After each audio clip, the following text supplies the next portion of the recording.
Good afternoon.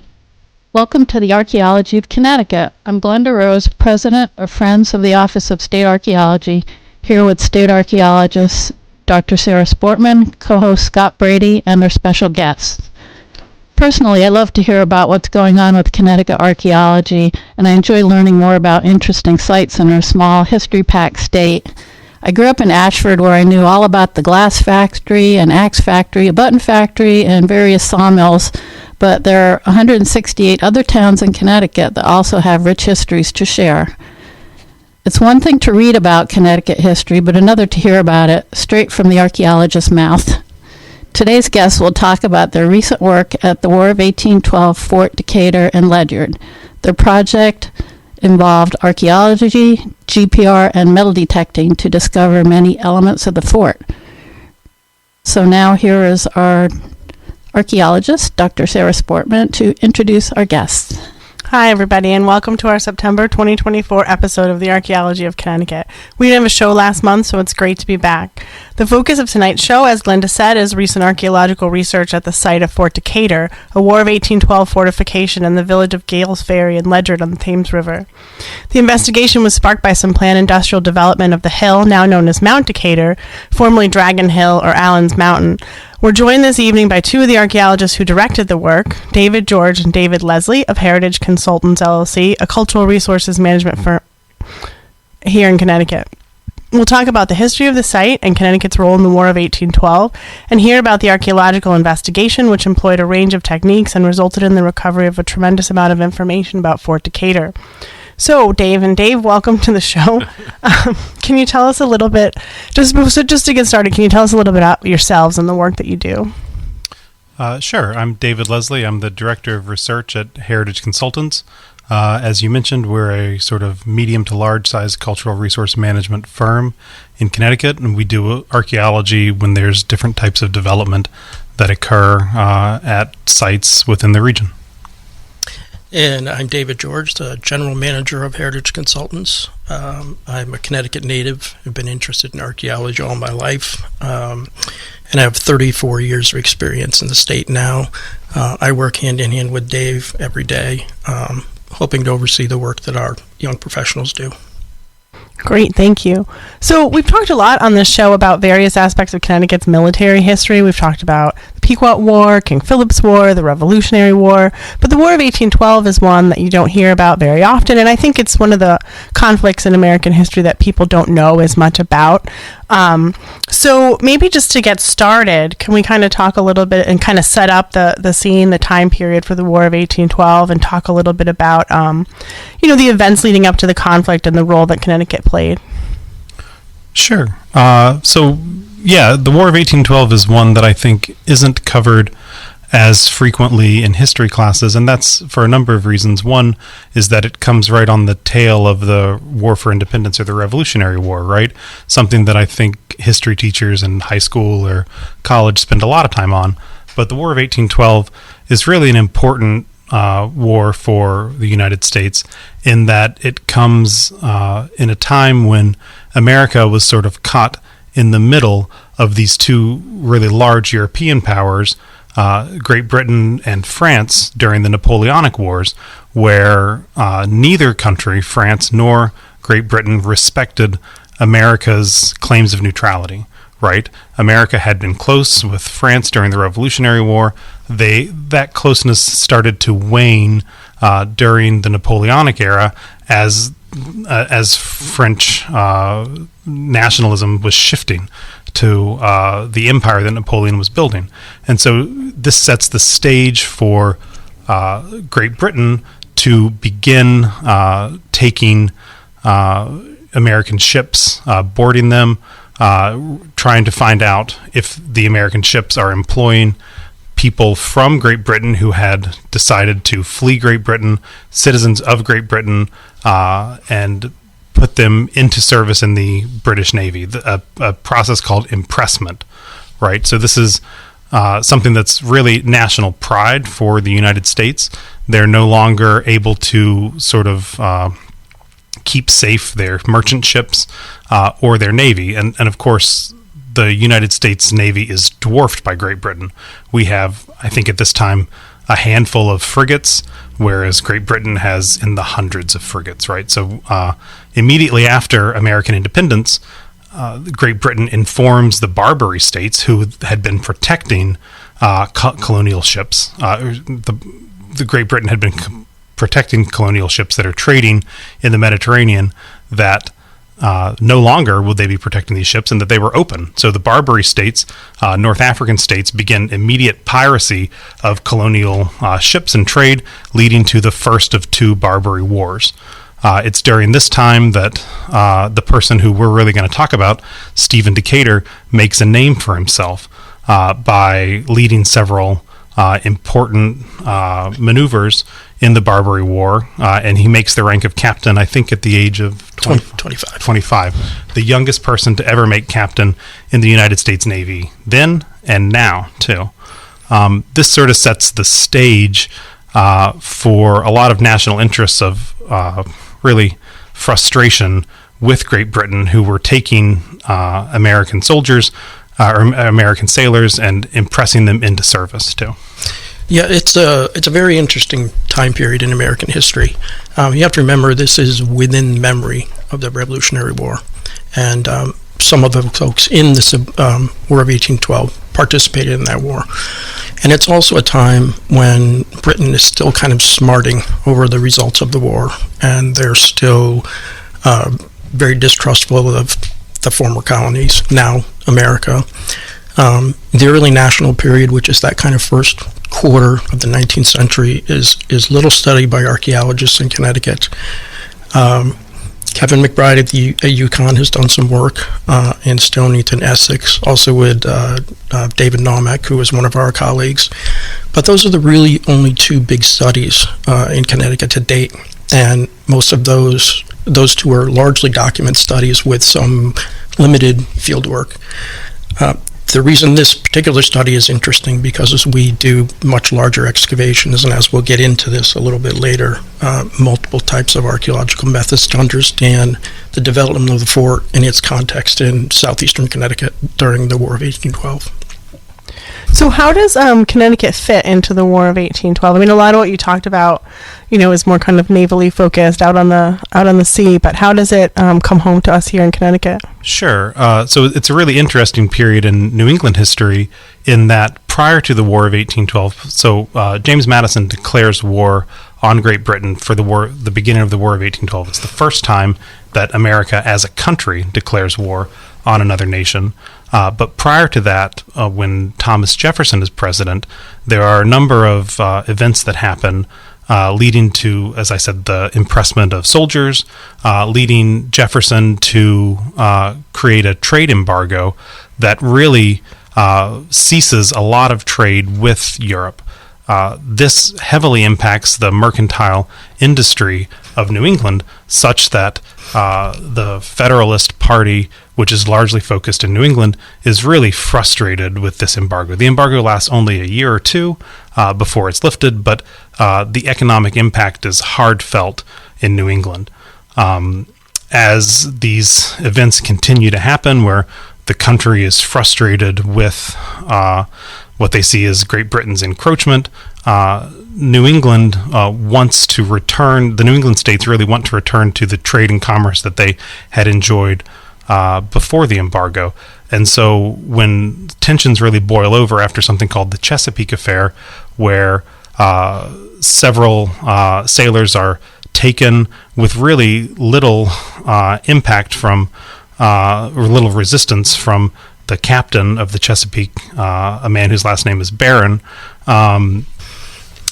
it's really viewed as like a weak point or a low point for the American Navy, and that leads to, among many other things, Madison declaring war with the full-throated, or not the full-throated, but with the support of Congress.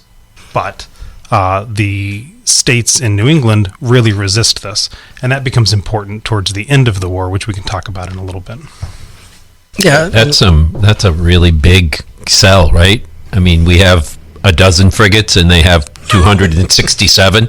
That seems like a good time to declare war. Yeah. Well, it's interesting because historians indicate that Madison and his advisors were really confident that we would be able to win this war relatively quickly. Not necessarily in naval power. I think they thought that they did think that Great Britain would probably be occupied with Napoleon, somebody who occupied a lot of their time, but that we would be able to corral militias and the army and dramatically outnumber British troops in North America and attack Canada and be able to take the Canadian provinces relatively easily from Great Britain. That is not what ended up happening in the War of 1812. Many of the militias were not really as effective as the war secretary thought they would be, but also in Connecticut, the governor refused to send militia outside of the state as well. And so there's a lot of frustration from Washington, D.C. with New England and Connecticut in particular.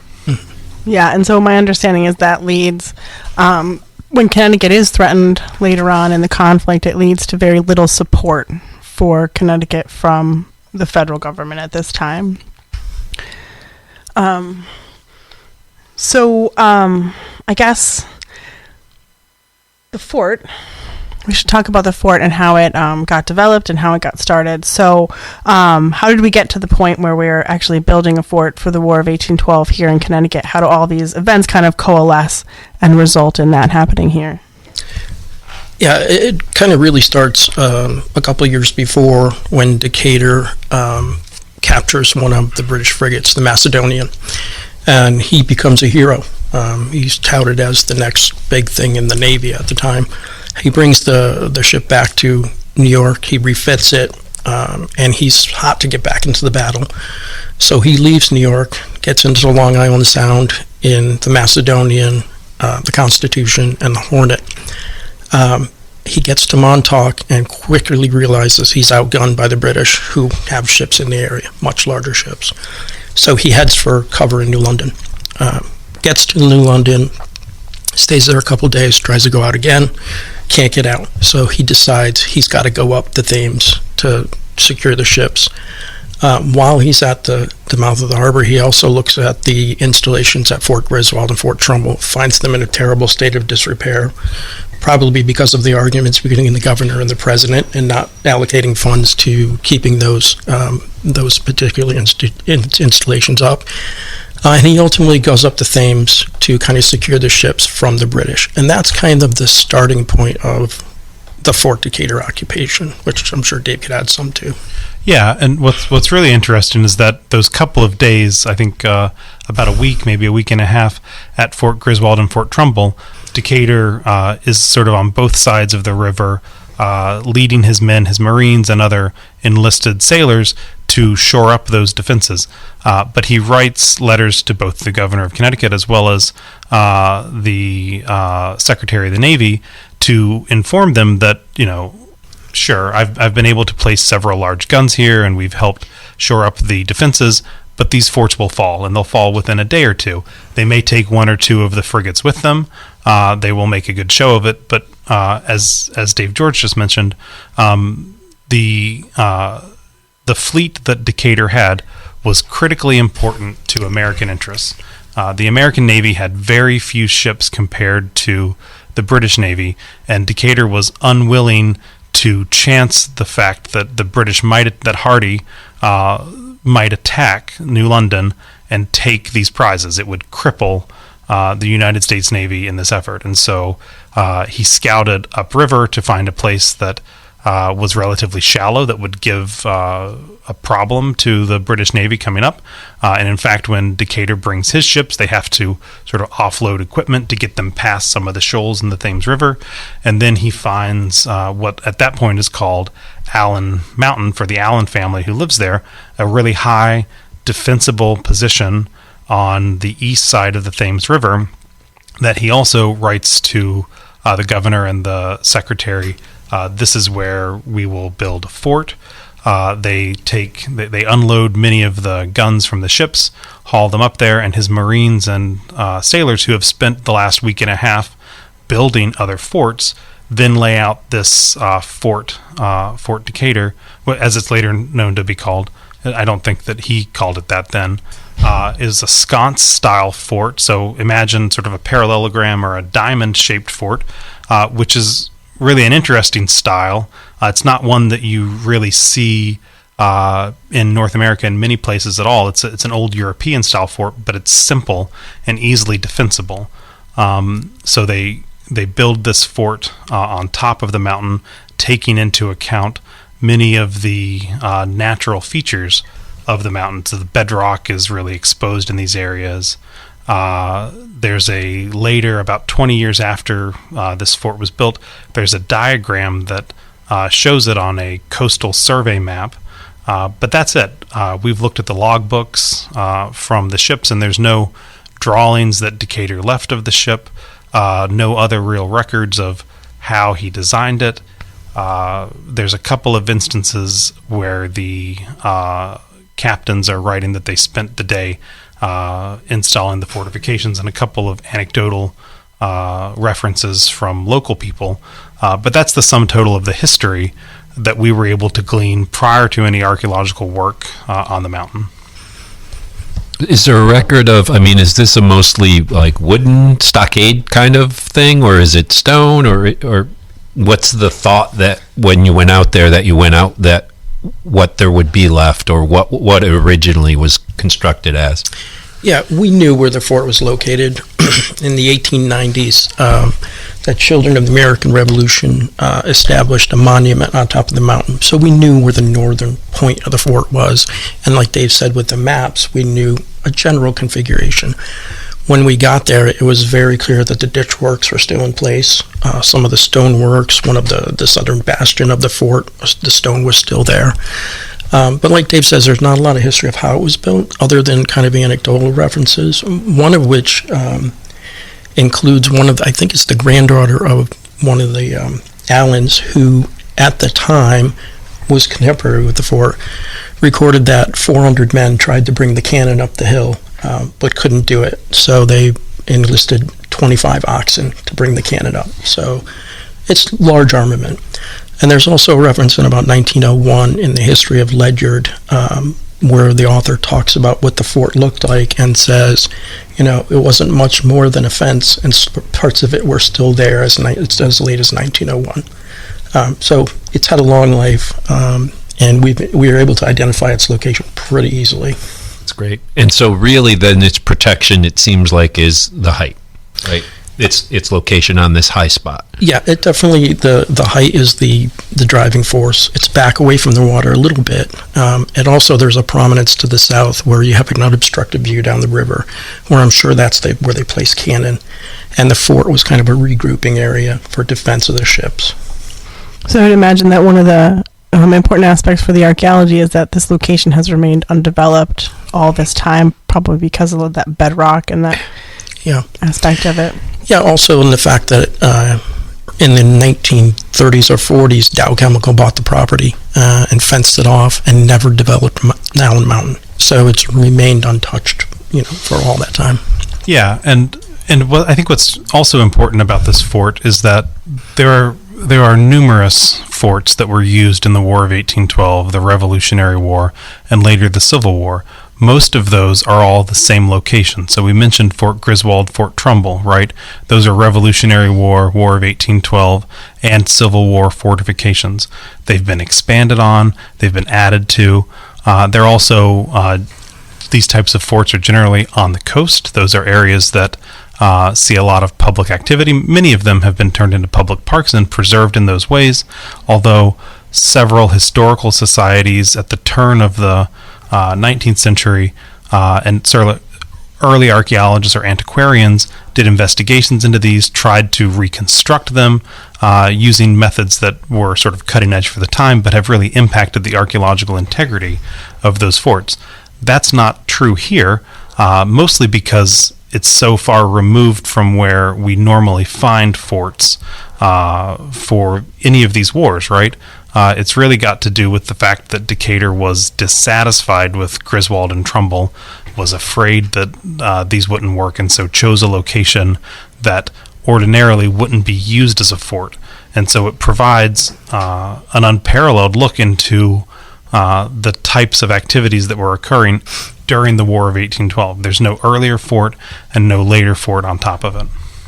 So let's get into the archaeology in a minute, but before we do that, let's kind of just step back and talk a little bit about the project and how it got started and how Heritage Consultants got involved with it.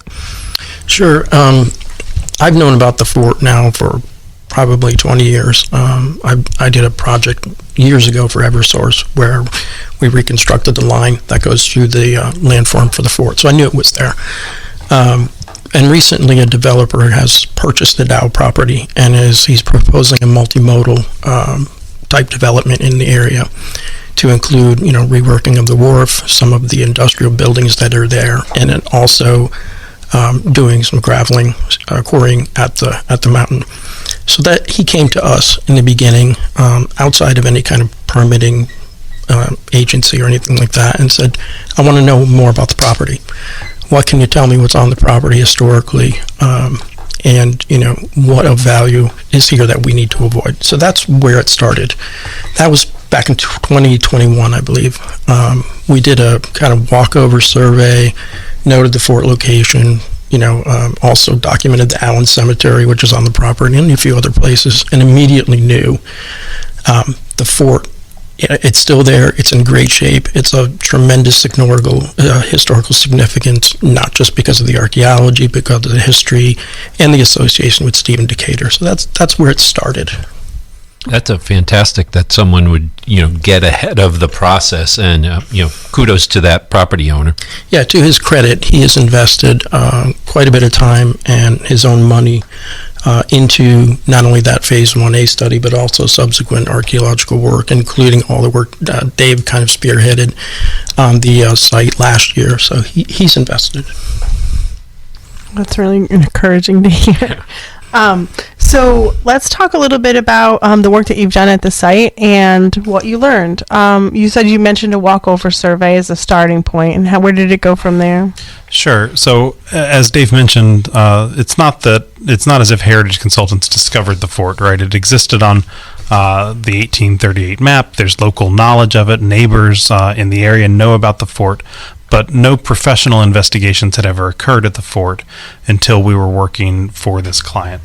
And so after the walkover survey, when it was clear that important elements of the fort were preserved, we proceeded to do what's called a Phase 1B investigation, which is really where archaeologists test what we found in the sensitivity assessment. And so in doing that, we employed first what are known as shovel test pits. So we excavated at sort of a tight interval on the mountain, and not only on sort of the level areas that you would expect for normal archaeology, but also understanding that steep areas might actually be really important for defenses, right? And in so doing this, we found an element that I don't believe was known by other people, at what we called the North Sentry. So not attached to the fort itself, but to the north, on the northern slopes of the mountain, we found a large rock shelter that had preserved stone dry-laid walls around it. And when we dug a test pit in there, this was really the best discovery through our normal archaeological testing. We found white ball clay pipe fragments with national period emblems on there that date to this time period of an eagle and an anchor.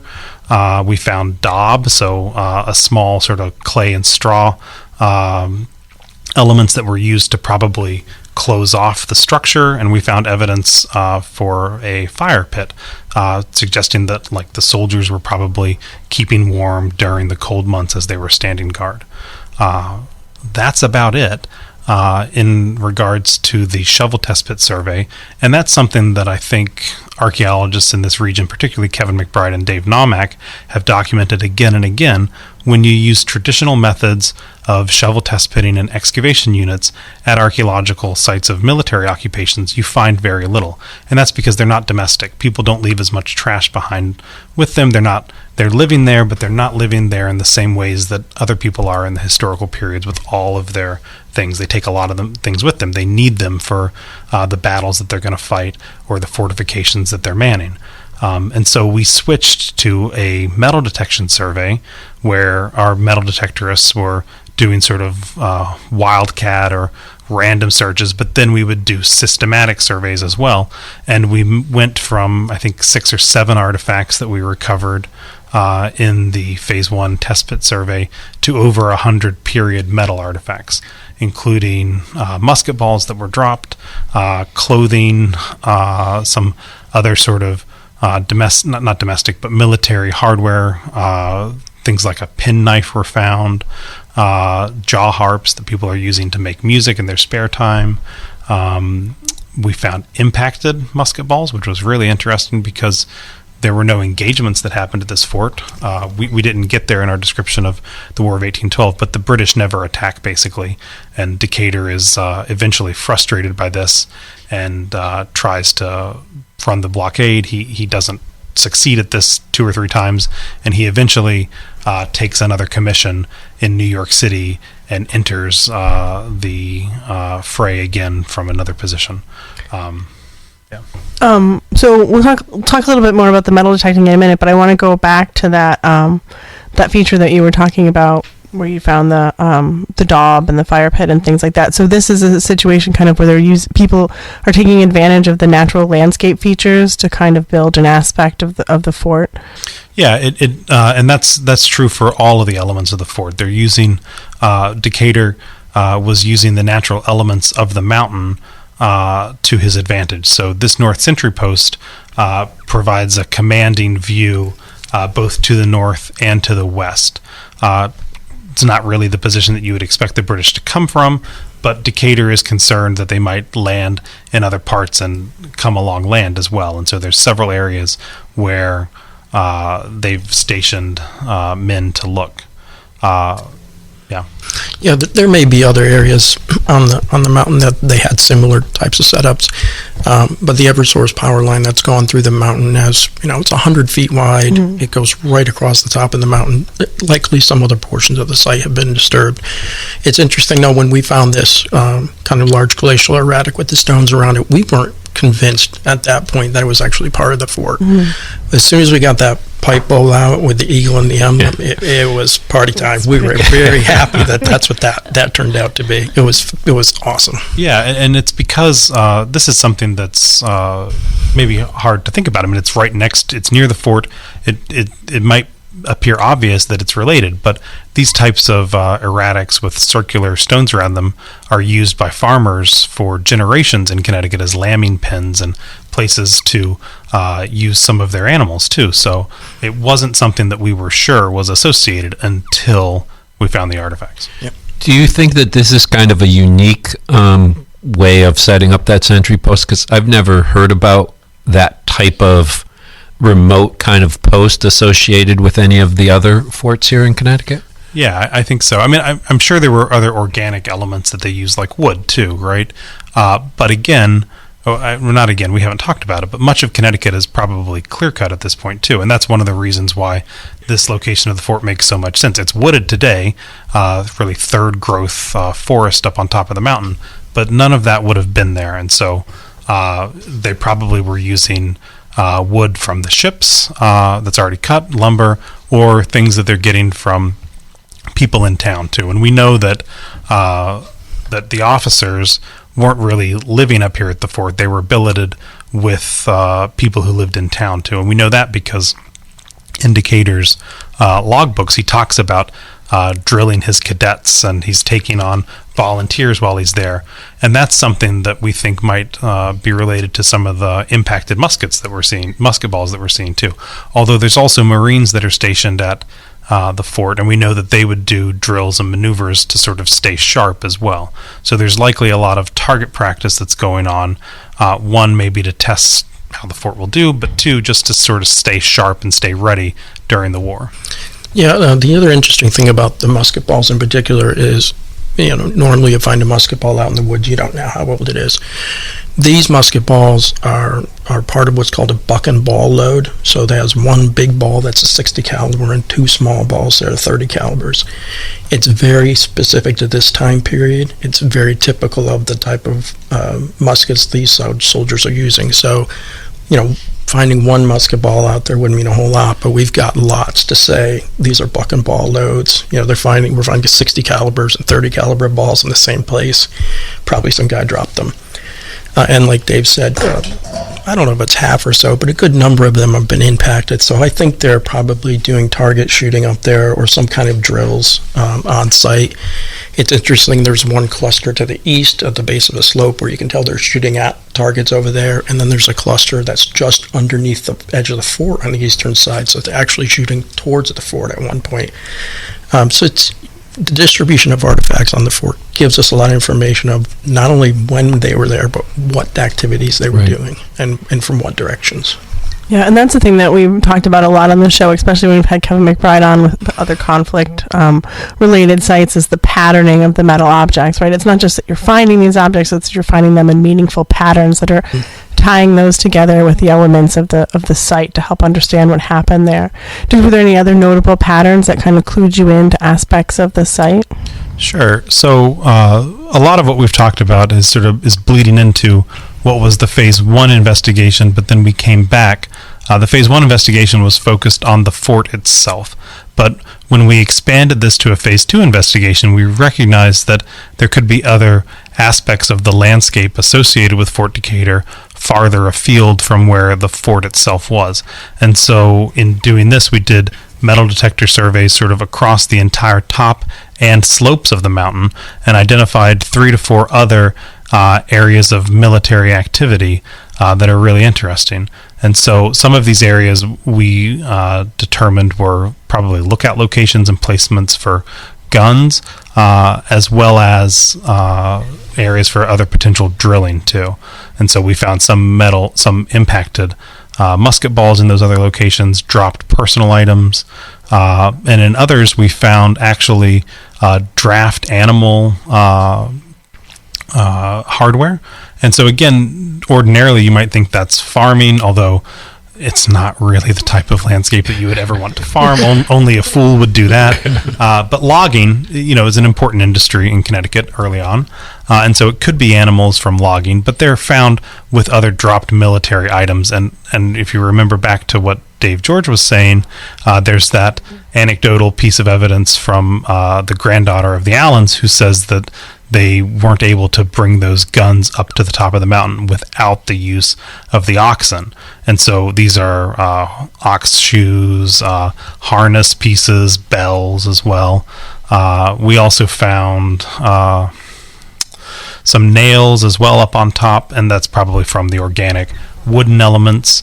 I think a couple of the other fascinating artifacts we found too was one button that had an anchor and eagle on it, typical of the time period. I mean, it falls right in that 10-year period of 1800 to 1810 or 1805 to 1815. We also found a tool that appears to be used to fix gun locks. So clearly there's a lot of military items up there, and the button I think we found on the south slope of the mountain, and that's on the way down to Gales Ferry. So it's probably an officer or somebody coming up the mountain. It's really rugged. He has a hard time.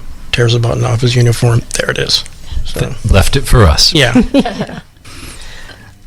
So you talked about also you used other methods to help understand the fort: ground penetrating radar, magnetometry. Can you talk a little bit about those and the results that you had from that? Sure. So during the Phase 2 investigation, so one of the things that we really wanted to do was to identify all elements of the fort. And while it's pretty sparsely wooded today, there is a lot of undergrowth. And before we began the additional geophysical investigations, including ground penetrating radar and magnetometry, we took about clearing the dead wood and the leaves from the fort itself so that we could really get a sense for what was there and to map it by hand. And what I think is one of the most important discoveries that we made was in doing this, we found that it's not only a single walled or a single trenched fort, but it's actually a double. There's 2 trenches. There's an interior trench and a larger exterior trench. So we could see the larger exterior trench. It's very obvious when you're up there, but the secondary interior trench, probably where there was actually a wall placed, was not visible because of all of the leaf litter and undergrowth and dead logs.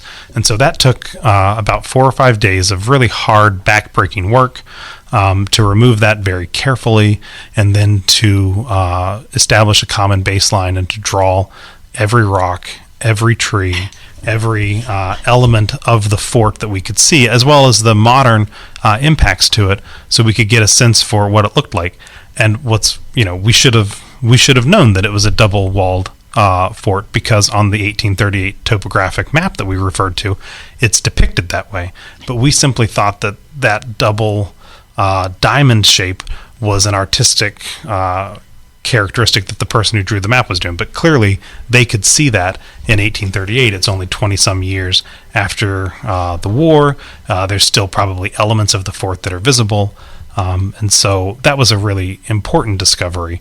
We then went on to conduct a ground-penetrating radar survey of the fort, as well as a magnetometry survey. The ground-penetrating radar survey was really useful because we were able to identify two structures that we couldn't see from the surface, one exterior, one interior, as well as a secondary trench inside the fort that helps to wall off part of the sconce looking towards the south, where the British most likely would have come from. We then tested these archaeologically. We didn't find a lot when we tested them archaeologically, but we did find verification of these features. And so it's not always about the artifacts that you recover. We did find the types of fill soils that were used to construct the fort. And what we didn't say at the beginning, there's so much to keep track of here, but there is a large borrow pit a little bit to the east of the fort. Ordinarily, borrow pits are things that you think of for next to railroads, or just people taking large amounts of soil and using them for some reason. Again, that makes no sense on top of this mountain for anybody to have used a borrow pit except for the construction of the fort. And the ground-penetrating radar survey was really useful in showing the bedrock is at a tilt, at about a 45-degree angle underneath the fort, and to level it off, they took a lot of that soil from about 100 or so feet from the fort and built it up, leveled it off so that they could have a commanding view of the entire area around them. The magnetometry survey was not as effective, and that's mostly due to the fact that the bedrock of the region is quite magnetic. We were able to glean some information from it, but not as much as we had hoped. We also found what we thought was an exterior trench to the east of the fort, and that's where a lot of the impacted musket balls were too. So again, an area where there probably was another wall for defenses that they were testing with their maneuvers. Did anything show up on LiDAR? I know sometimes that's really hit or miss, and I don't know if you found anything. It's a beautiful sconce shape on LiDAR that clearly shows the fort is there. Yeah. So, and it's really great to overlay that with our hand-drawn map, sort of a simple map that we did as well, and then the radar map as well. So all three of them point to the same elements over and over and over again, but it is quite visible on LiDAR. And then the second thing I wanted to ask about, so, as we're talking about this, at first it was like, I'm thinking, okay, this is pretty easy, but now we're moving soil, and how many people do we have an idea of how many people are working on this fort while it's being constructed, or? Yeah, I think he says as many as he could spare from the ships, and so that number is in question, but it's over 40 or 50 probably. That's still a lot of work. I'm tired just thinking about it. So while all this is happening on the hill, right, while they're building the fort and maintaining it and all of those things, there's a lot of other things that are going on, and I kind of wanted to, having looked through your report and just some of the history, I kind of wanted to touch on a couple of different aspects of kind of local War of 1812 history. So one thing I was hoping you could talk a little bit about was the Torpedo Act and the events surrounding that. Yeah, so the war isn't going great. Particularly with naval aspects. Actually, on the ground, it's going okay.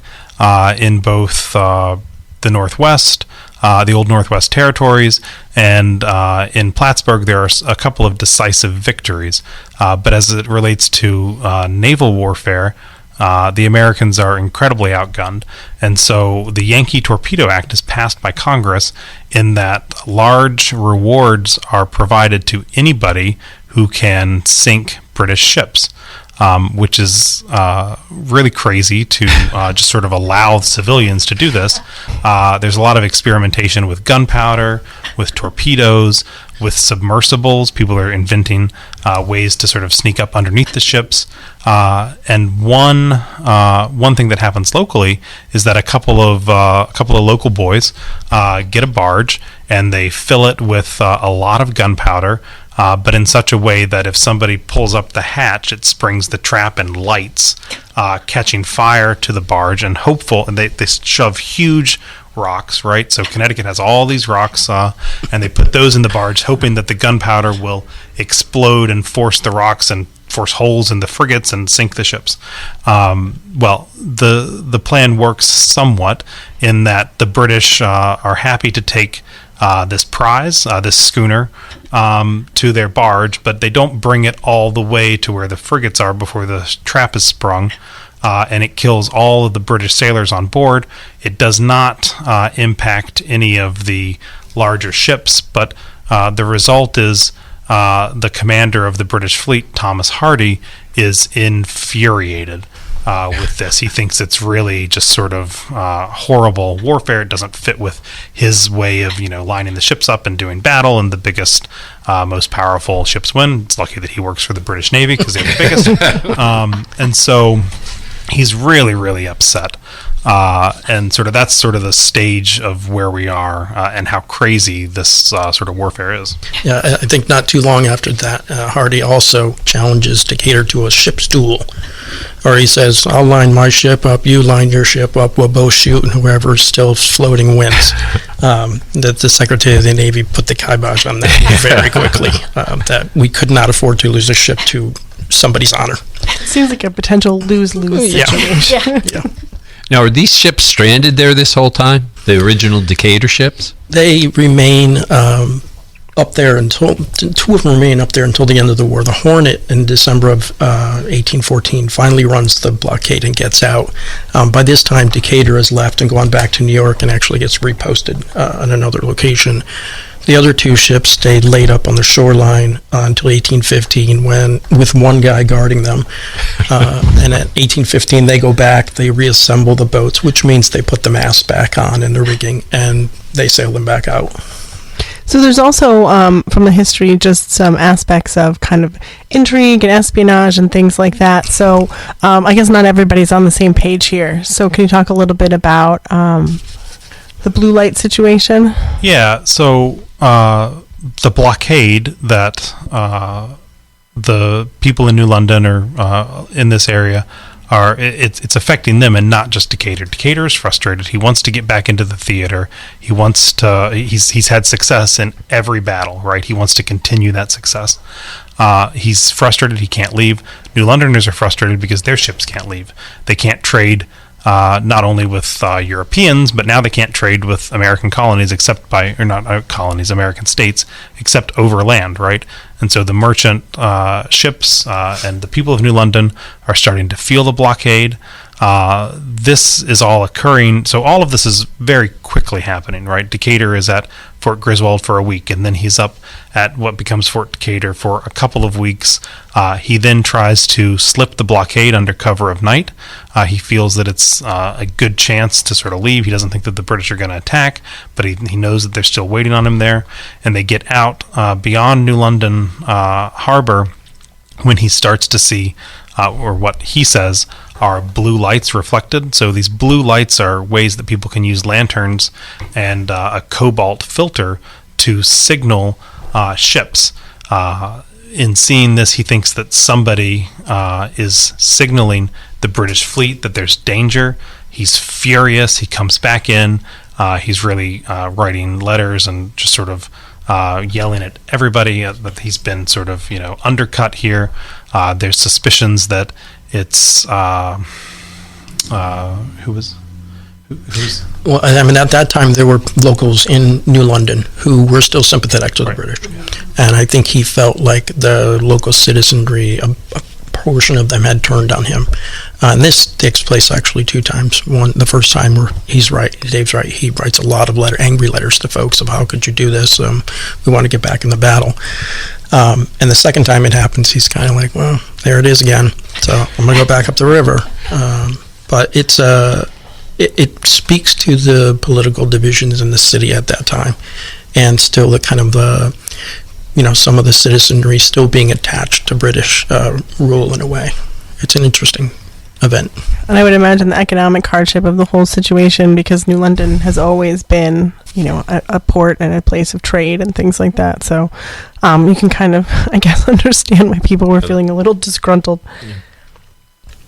So, I think we're closing in on the end of the show, but we have a few more minutes. So I have a couple more things I wanted to talk about. One is, just the challenge. Were there any challenges, particularly with this project? The landscape, just kind of, pulling the thing together. It's sort of a high-profile project with a lot of public interest. Did you face any challenges, and is it, how did that impact the project? Yeah, the project is high-profile, and not everybody in town is favorable towards the project. It's understandable. It's, people have opinions about things. They didn't present any particular issues to us doing our work. In fact, most of the people that I've spoken to in town have been very respectful of what we do, very interested in it. I mean, this is their heritage as well, and they're proud of it, as they should be, because this is it's a very important site, and what we need to do is kind of try to strike a balance between development of private property versus historic preservation of nationally important sites. I think a lot of people understand that, and I think we're working towards that as a goal. Yeah, and I think what's really important here is that the information that we've been able to glean about this suggests overwhelmingly so that this is a site of national importance, one that meets the criteria. So there's 4 criteria in the National Register, which is the way that we assess significance of archaeological sites. This site meets all 4 criteria, which is rare. So that's really important and recognized not only by the regulators who are reviewing these reports, but also by the property owner too. And so there are discussions now that are sort of moving along to preserve the main core elements of the fort in perpetuity. And we hope that those will sort of come to a close relatively soon. It looks like all parties are sort of agreeing on sort of how that's going to work too. Yeah, a significant portion of the site will be set aside, and the landowner is working with the Archaeological Conservancy now to ensure that the fort itself remains set aside in perpetuity, and that it's always protected and will always be there for research value and just for visiting. And that's really what we're looking for, right? That balance, right? People own property and they need to do things with it, and we need schools and houses, but we also want to preserve our history. Yeah, and as Dave and I live with every day in our jobs, we don't always have a win. We're interested in what we do. We love archaeology. We love history. We do it because of that. But oftentimes, our project ends with a construction project, right. And apartment building or a road is built on top of the site. This for us is a win because we're able to keep the most important elements of the site intact for future study. Yeah, I think that's it's a great, kind of tribute to the information that you can get from archaeology too, right? Because you have this landscape. It's just kind of I've been up there. It's a rocky landscape. It's kind of scrubby and wooded, and there's a power line and all these things, and you wouldn't think much was going on, but it turns out that there's this incredibly significant site that's been preserved there, partially because of the harsh landscape, I would imagine, and to be able to learn more about it and kind of impress upon everybody the importance of it, and to ensure its preservation going forward is a great success story, I think. Yeah, and a testament to everyone involved and the work that you guys did, I think, to bring that to light. Yeah, and I would also add in, to the landowner as well. Yeah. The current landowner recognizes the importance of the site. He's into history himself. He knows that this is not a typical archaeological site. As Dave said, it's eligible on all 4 criteria under the National Register, which for archaeological sites hardly ever happens, especially in a place like Connecticut where development has been so prevalent. So he understands that, and he very much wants to, make that concession of keeping that in place.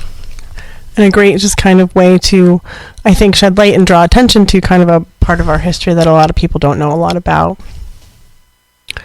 Well, I think that's great. Thank you, everybody, for Yeah. coming on. While we wrap up, can everybody just kind of go around the room and give some information where people can get in touch with you if they have any questions? Sure. You can contact either Dave or I at Heritage Consultants. You can, if you Google that, those words, it'll come up with our website. I'd also just like to quickly say that we mentioned at the beginning that Fort Decatur was critical of the Chesapeake affair, and his life comes to a short end in a duel with the captain who was removed from that action that he had heavily criticized. And so about 10 years after the War of 1812, he's in a duel with him in D.C., and that's sort of where he meets his end. Well, they just never got over No. As always, you can find the Office of State Archaeology at osa.uconn.edu and on our Facebook page. Yeah, and we're friends of the Office of State Archaeology, or FOSA. Follow us on Facebook or look up our website, fosa.ct or fosa-ct.org.